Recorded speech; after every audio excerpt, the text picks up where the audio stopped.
If he were any other man, then Carmine Galante should have faded away from the mob life after he was released from prison shortly before his 64th birthday. The man was a loyalist to old-time boss Joe Bonanno, but he was absent during the Banana War of the 1960s because he was in prison for heroin trafficking. He continued running his drug empire while being behind bars, but upon his release, he found that his crime family was under complete new management and they were reorganized without consideration to him. But Galante, who was also known as Lilo, was one of the most ruthless men to have ever existed in a secret society where only ruthless men can rise to the top. While his official position might have made him low in the family's pecking order, within a few years he had accumulated enough power to potentially be able to usurp the boss. Phil Rastelli, the man who held the position that Galante desired, was mean and vicious in his own right. It's rumored that he even murdered his own wife Connie in 1962 because she became an informant. To this day, her body still has not been found. While Rastelli had the backing of the Mafia Commission to be the boss, he held an extreme disadvantage against Galante's machinations to steal power. He was in prison. This forced him to manage the street through proxies. The conflict between Phil Rastelli and Carmine Galante played out like a Cold War. While a mafia boss might be in charge of his family on paper, the truth is that the organization functions more like a feudal kingdom where a ruler's power is dependent on the loyalty of his capos. In this story, some were fiercely loyal to Rastelli, while there were others in the family who leaned to Galante.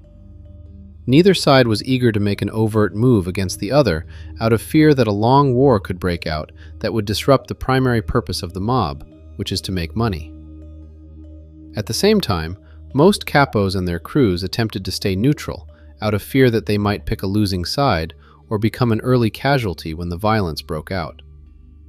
I'm Dan Kowalski. Join me for another episode of Dan's Docs as we examine the Mafia feud between Phil Rastelli and Carmine Galante.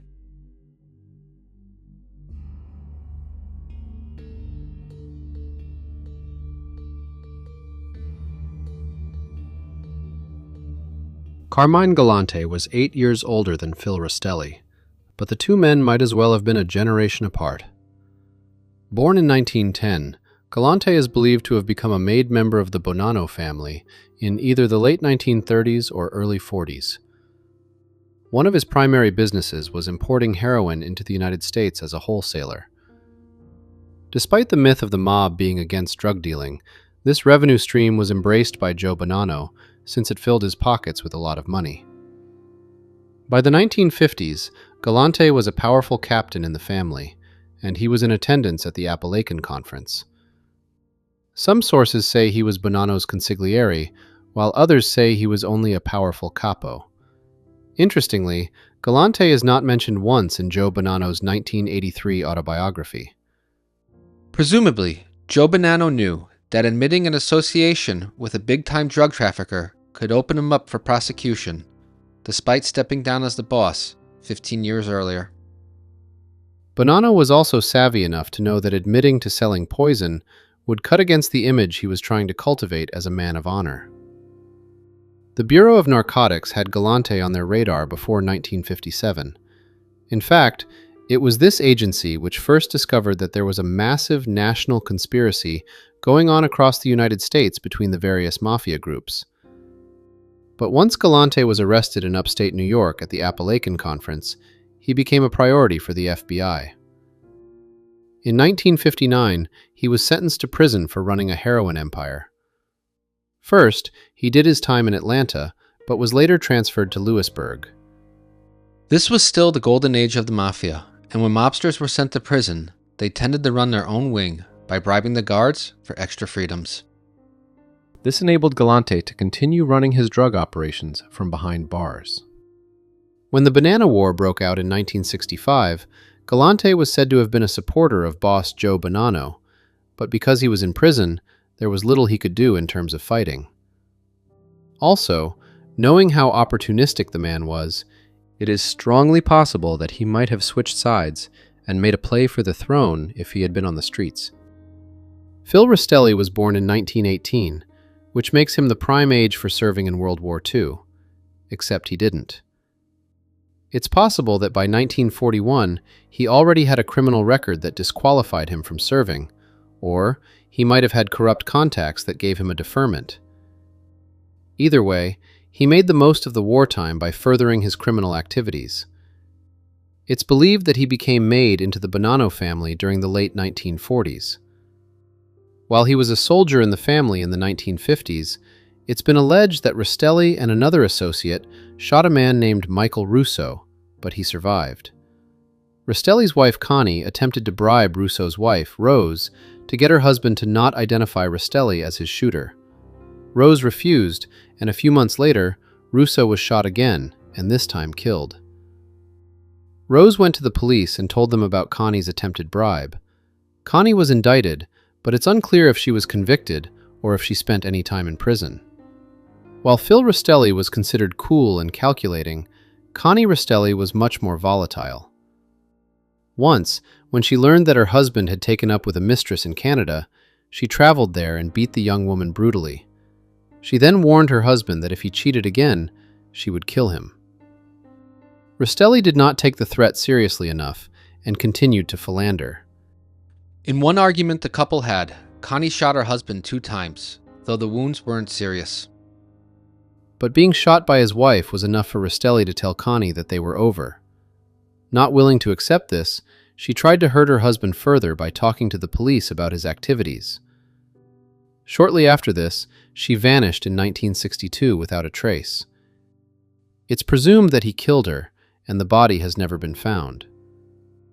The disruptive nature of the Bonanno War led to Rastelli rapidly rising through the family's ranks during the chaos. In 1969, his capo, Frank Mari, was promoted to underboss, and he was then selected to fill Mari's old position. When it became known that Mari was attempting to take over the family, and he was killed, Rastelli found himself becoming part of the administration as a reward.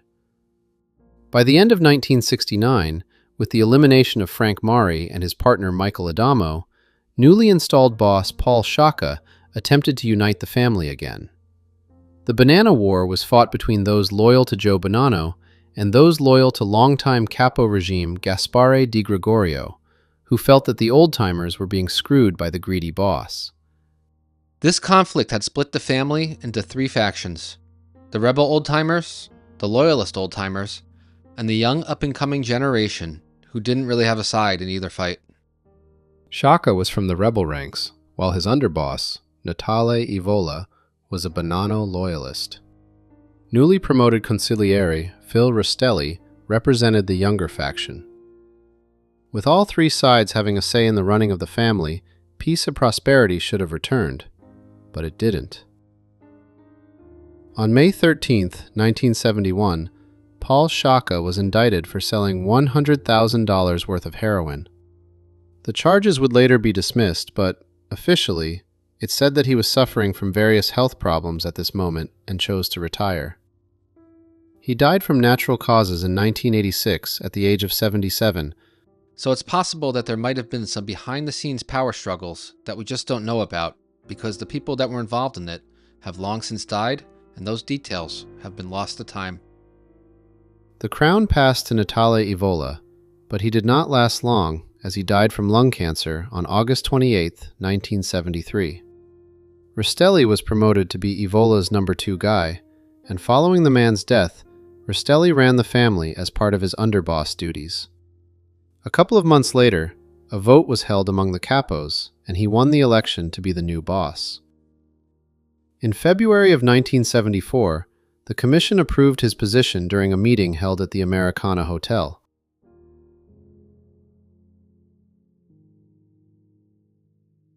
One month before the commission approved Rastelli's promotion to the top spot, Carmine Galante was released from prison on parole. For a man in Rastelli's position, trying to heal and mend back together a broken crime family, Galante's return was an unwelcomed blast from the past. The man was a deadly headache that no one in charge wanted around because they knew he could be subversive. Joe Bonanno was still alive, but out of the picture. However, Galante was a wild card. And the problem for Rastelli was that Galante made a lot of people a lot of money through his heroin empire, and he had a few loyalists among the old-timers who he came up with back in the day. Phil Rastelli's strategy seemed to be to compartmentalize his potential rival to keep him from gaining too much power. At the same time, Galante knew that he was perceived as a threat, so he did his best to stay low-key while also building up his strength. He found an ally with Capo regime Michael Sabella, whom he had a long history with. He also built up loyalty with the Bonanno family's Zip faction.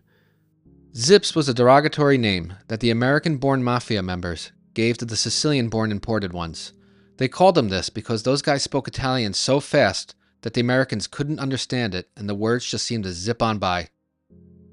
On March 6, 1975, after enjoying the boss position for just over a year, Phil Rastelli was indicted on racketeering charges involving extortion. Rastelli owned a fleet of lunch wagons, and he created a trade association to bring the entire industry under his control. It was simple. You paid the association a fee, and you continued business as usual without an added benefit. If you refused, then your trucks would be vandalized, and you might get beat up depending on how much of a pain in the ass you were. On April 23, 1976, Rastelli was found guilty, and in August, he was sentenced to spend 10 years in prison. Rastelli refused to step down as the boss, and instead appointed a ruling panel to run the family in his absence. This was his underboss, Nicky Marangello, consigliere Steve Canoni, and loyal Capo regime Mickey Zaffarano. Rastelli's absence weakened the family's management, and it provided a path for Carmine Galante to accumulate so much power on the streets that he would be seen as the boss by many. The FBI has many files for Galante that have been released over the years, but for the period in the 1970s, it's almost like a joke where pages and pages have been blacked out entirely. But it was during this time that FBI undercover agent Joe Pistone began his Donnie Brasco operation.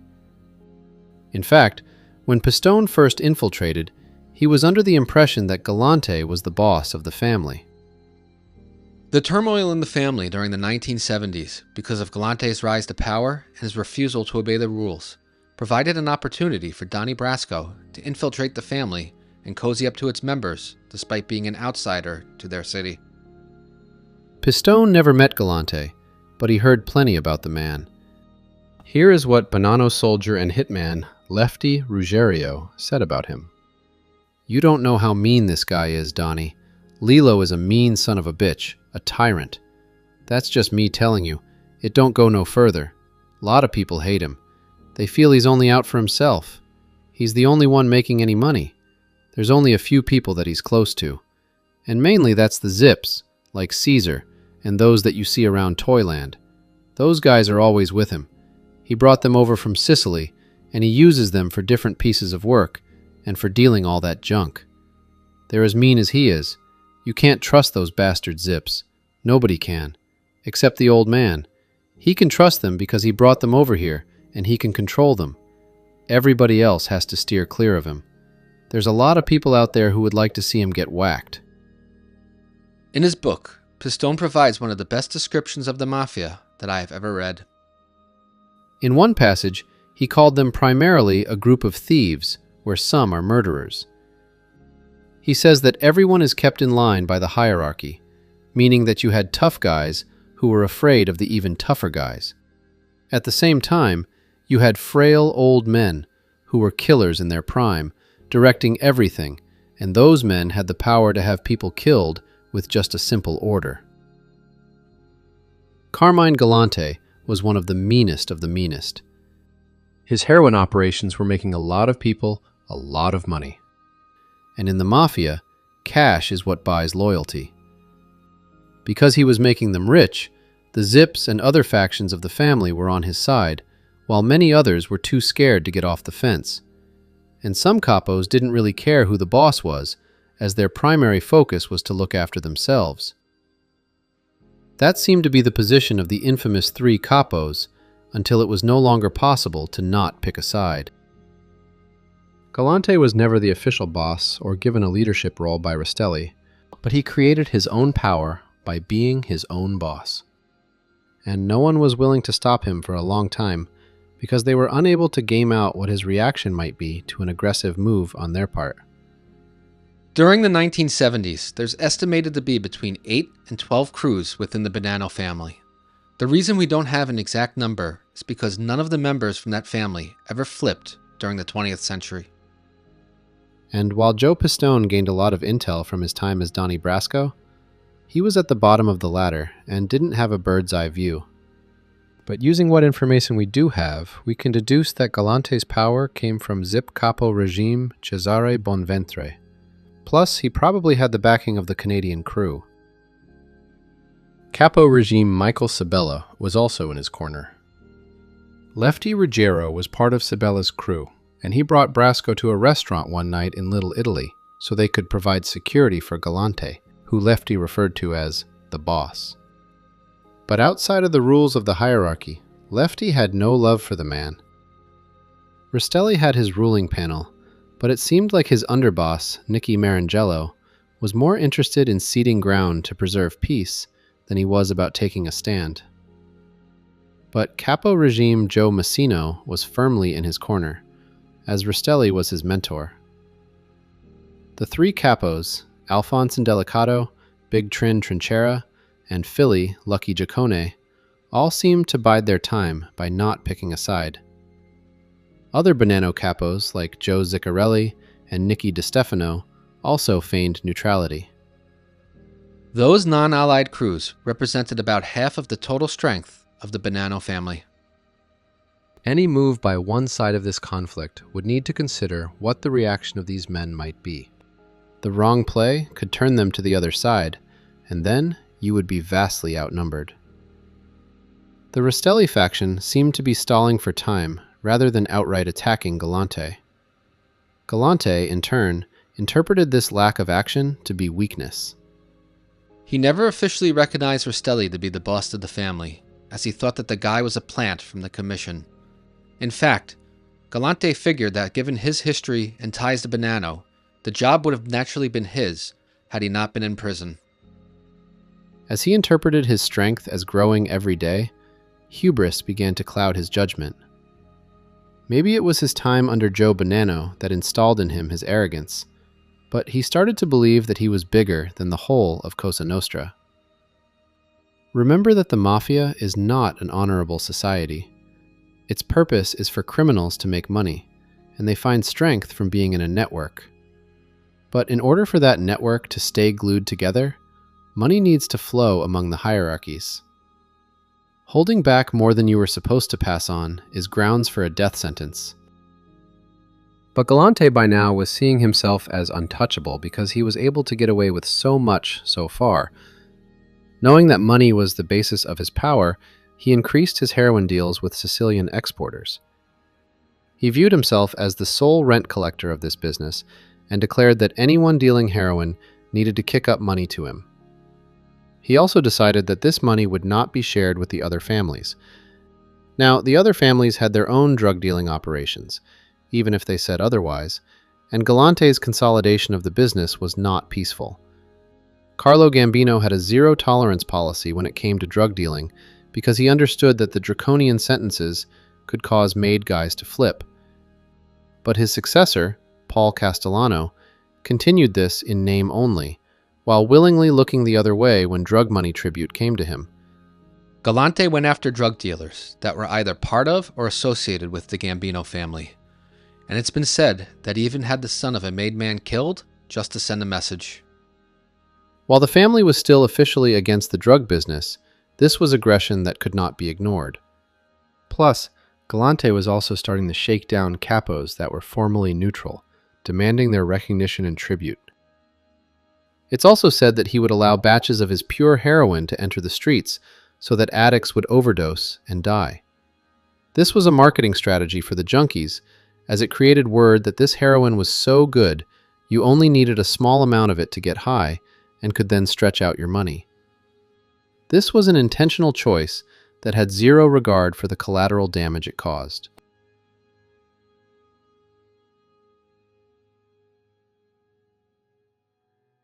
By the summer of 1979, Carmine Galante had amassed a fortune, power, and a growing list of enemies everywhere. The commission had met and decided that the man needed to die, and that the move needed to be planned to a point where success was infallible. Should they mess this up and he go on to fight another day, the consequences would be disastrous. But the risk of what he would do next, if they did nothing, was far worse. Galante was American-born, but he was old school when it came to the Sicilian values that his elders had. Part of his preference for the Zips was that he felt their values were more in line with his. He considered the younger American generation to be weak-minded and beneath him. In his mind, one Zip was worth 2 Americans, at least. On July 12, 1979, Carmine Galante was murdered in one of the most famous mob hits ever. It happened at an Italian restaurant in Bushwick called Joe and Mary's. The owner was Galante's cousin, Giuseppe Tirano, and he possibly may have been a member of the family. Galante's nephew and chauffeur, James Galante, was also present at the lunch. They were also joined by elderly soldier Angelo Presenzano, but after the first course, he excused himself, saying that he had business to attend to. After he left, 3 Galante loyalists arrived that were Zips Cesare Bonventre and Baldo Amato, plus Leonard Coppola, who was a drug dealer in Galante's faction. They all enjoyed a nice meal and some conversation with some wine. As they waited for coffee and dessert, Carmine Galante lit up one of his trademark cigars. 3 men in ski masks burst into the courtyard. Gunfire broke out, and within seconds, Carmine Galante, Giuseppe Tirano, and Michael Coppola were dead. James Galante took cover and survived. The gunman ran away with the Zips right behind them. The Zips made no attempt to protect their boss, nor did they even try to retaliate when the attackers had their backs turned. In fact, it almost seemed like they all walked out of the restaurant together, with one side going left and the other side going right. This was a conspiracy that the Zips were part of. Their loyalty to Carmine Galante did not outweigh their desire for money, nor their belief that anyone could go against the commission. And they brought Coppola to the restaurant that day because they knew he was a loyalist that could create problems after Galante's death. Angelo Presenzano is generally believed to have been an intended target for assassination as well. His leaving the lunch early was a stroke of luck and not the act of a man tipping off the assassins that everything was in place. Afraid for his life, he went on the lam, but just a few days later, his luck ran out when he suffered a heart attack and died. Bruno Indelicato, the son of Capo Regime Alphonse, better known as Sonny Red, was one of the shooters in this murder and would be the only one convicted for the triple murder later in the 1980s. On the day of the shooting, FBI surveillance watched him arrive at the Ravenite Social Club, where he was greeted with pats on the back from the Gambino family members, that included underboss Aniello Della Croce. Bruno's involvement shows that his father was no longer on the fence when it came time to pick a side, and he chose the right one. Another person in on the hit was soldier Dominic Napolitano. Because of the Galante hit, he was promoted to Capo Regime, while Galante loyalist Mike Sabella was demoted to soldier and essentially put on the shelf and isolated. In 1980, Rastelli loyalist Mickey Zaffarano died of a heart attack while being chased by FBI agents trying to arrest him. Underboss Nicky Marangello was also demoted at this time because his weak management was viewed by many as fostering the conditions that allowed Galante to thrive. Steve Canoni retained his position as consigliere. The death of Carmine Galante did not provide the Bonanno family with the unity it needed. While Rastelli came out of the conflict as the winner, his reputation suffered. This caused others in his family to view him as weak and not deserving of their subordination. Meanwhile, men like Joe Massino and Sonny Black were doubling down in their loyalty to the imprisoned boss. Once again, 2 factions emerged in the family for the 3rd time in 20 years. One that was loyal to the boss and one that was rebellious. What happened next would be one of the Mafia's most notorious murders that would pave the path for Rastelli loyalist Joe Massino's rise to the top in the underworld. Thank you for taking the time to watch this video. If you enjoyed this story, then please check out my latest novel, Our Thing. It tells the tale of a young man's rise through the ranks of the Mafia in New York. Much of the larger politics in my fictional mob family take their inspiration from the events of this story that you just watched, where an imprisoned mob boss fights to hold control of his family through rebellious upstarts. This book is available on Amazon and all major retailers.